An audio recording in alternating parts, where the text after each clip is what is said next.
Yes, God, honey, it's Miss Laganja Estranja. Subscribe now to Bay Lestray's channel. Oh,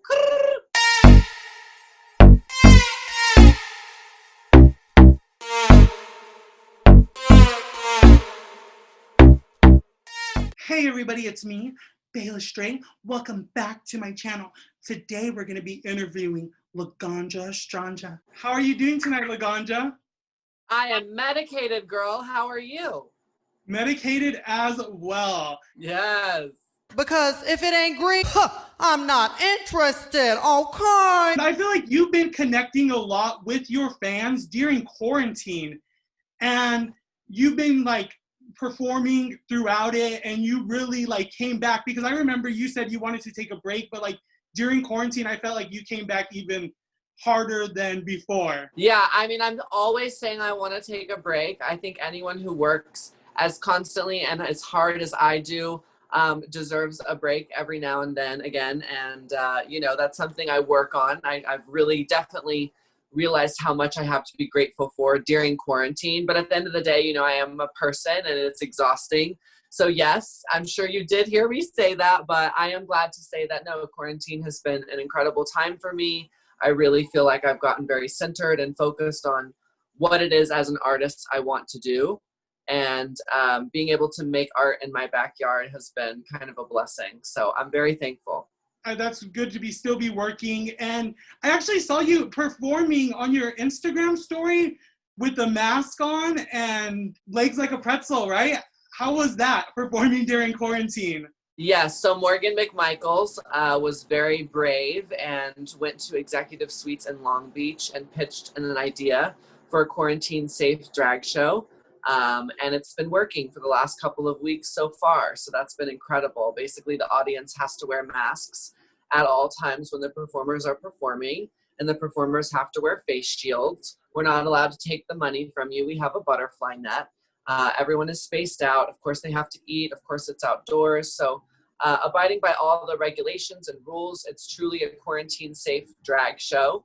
And I've just been so grateful that I've been able to be a part of it and to, you know, get back out there and perform for my buds. Yes, absolutely. Because we know you love performing, you love dancing. It's like your number one for you.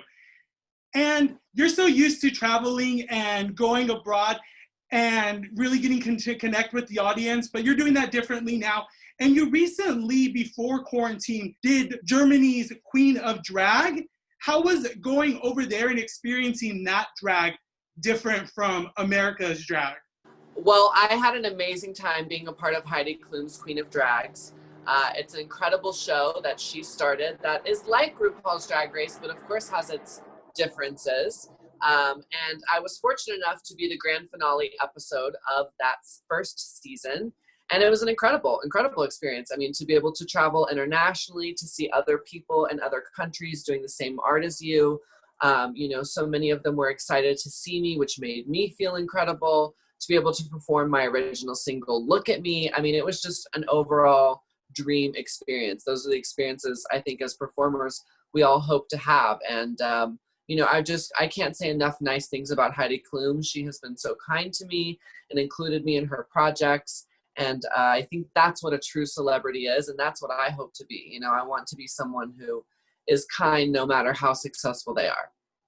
Absolutely. Absolutely. Kindness, I feel, is key, especially in this business, because everybody could be super on it and super polished, but when you work with somebody and are genuine, I feel like that stands out a lot more. Yeah, I mean, anyone these days can pay to be polished. Anyone these days can build up external walls and, you know, be a cunt and read one another. But it takes a special queen, I think, to really connect with those and lead others.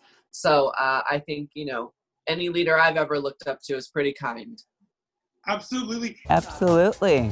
And, you know, your talent speaks volumes. You know, you work with the likes of Miley Cyrus, and I recently heard that you worked with the Pussycat Dolls and working with them for dancing. How was that experience? Well, I haven't exactly worked with them just yet. And but I was doing influencing work for them. So I was on the set of their React music video, which was an incredible experience. You know, the little gay boy and me who grew up listening to PCD, driving in my car, you know, fresh in high school, 16, making up car choreography. Never thought that one day I would be, you know, standing on their set being asked to help promote them. So it was just amazing. It was mind-boggling to me that, you know, my platform meant something to their team, and that they asked me to be there to make TikToks with the girls and have a good time. You know, I mean, what a crazy life I'm living. So that definitely was another cool experience on my list of things. It's just like, wow, so cool. Absolutely. Absolutely. Making content is key. And you made a lot of Wow Present shows, and you've worked with Alyssa Edwards on her Dancing Queen. You've done RuPaul's Drag Race. You've done America's Got Talent. You've done Germany's Queen of Drag. And would you ever want to do your own drag competition where it is like evolved around dancing of your own? I don't know that I want my own reality competition show. I think there's other ones that I would like to participate in, like Dancing with the Stars. But as far as my own show, I'd much rather have something that's creative, like my series Muse Me, which has been on my YouTube every Monday for the last 10 weeks at 4:20. Of course, it's when we always premiere it. We just finished season 1, but that was a really cool creative project that obviously I'm hoping will get picked up by a network for season 2. So that's more of where I'm dreaming of. I think reality competition is great, but it's very stressful. And for me as an artist, I like to be in an environment that makes me comfortable. Yes, I would actually love to see you on Dancing with the Stars. I would love to see you back, like, on TV in general. Would you ever go back to RuPaul's Drag Race on All Stars? You know, I always go back and forth with that question. The truth of the matter is, it's just, like I said, very stressful. And I think that ultimately I want it to be fun. If something's not fun, I don't think you should do it. That doesn't mean hard work, you know, because a lot of time hard work isn't fun, but ultimately your hard work should be working towards something fun. And for me, I just think it's such a intense experience that I really wouldn't be able to go and relax and be myself. So I would love to be involved with the franchise in other ways, but as a competitor, I think I really am not interested. Well, regardless, I think you make great TV. You are actually the reason I watched RuPaul's Drag Race when I felt very attacked, took over Tumblr. Like, that's how I, like, really got into RuPaul's Drag Race. I was like, let me see this show right now. I got to know what's going on. So she's a Tumblr queen. I see. Yes, and that's exactly how I found out about RuPaul's Drag Race. And just looking back on season 6, I know you say it was very stressful, but is there anything else like you really take away from that season? Oh my gosh. I mean, I learned so much about myself, about, you know, how Hollywood works, how television works. I mean, overall, it was a great experience, and I wouldn't change it for the world. It's just to ask to go back. That's why it's such a heavy loaded question, because there were so many ups and downs. But ultimately, what I've taken away from it was, you know, a birthing of my career. I wouldn't be where I am today if it wasn't for the show. So I'm so grateful for even those tough moments, because they've made me who I am today and the artist that I am today. So I think, you know, besides walking away with a couple of friends, I walked away with a lot of self-knowledge. That's good.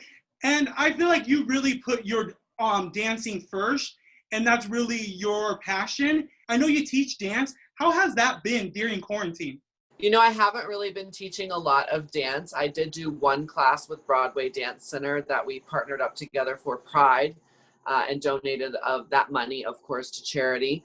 But as far as exploring that on my own, I haven't really done that. I've been so focused on the drag and working in that lane that teaching class just hasn't really been something I've been, I guess, motivated to do. I really like being in the studio. That's one, you know, art form, the art form of teaching, specifically with dance. It's very hard to do via Zoom. It's being done all over the world, which is incredible. And it just goes to show you how resilient dancers are.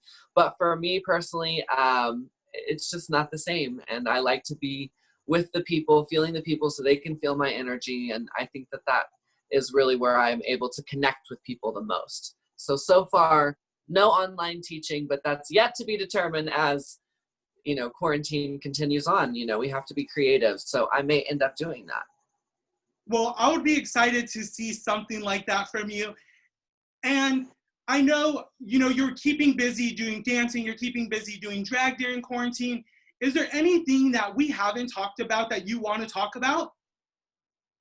Well, I am working on a lot of projects. Unfortunately, there's a lot of NDAs signed, so I can't really talk about them. But one thing I can talk about is my album, Iconic, which I've been working on for the last 2 years. So we're getting very close, I think, I hope, I pray, to launching that album, and definitely at least launching a single or two. I've been sneak peeking Daddy, a new single of mine, on a couple of shows just recently for Rhea Latrey's Quarantine Queen, which is back for season 2. I gave a little snippet of that song. But I definitely, you know, am working more on YouTube. That's really where I've been focused during quarantine. So I would just encourage people to check out my current series, which is running, called Transformation Thursdays. It's every Thursday at 4:20, except for today because my computer broke, which don't even get me started on. But it's every Thursday at 4:20 with my dear friend Josetti Hurtado, who's an amazing artist, makeup guru, beauty, skincare. She does it all, but she's also like a bio drag queen. She's amazing. So we have that series every Thursday at 4:20 that people can check out. Well, I'm really excited to see what's next from you. It's been a pleasure talking to you today. Thank you so much for coming on the channel. Of course, sweetheart. Thank you. And keep at it and keep staying sickening, mama. Thank you. And don't forget, if you want to see more content like this, don't forget to like, comment, subscribe, and all that other YouTube stuff. So, bye, babe.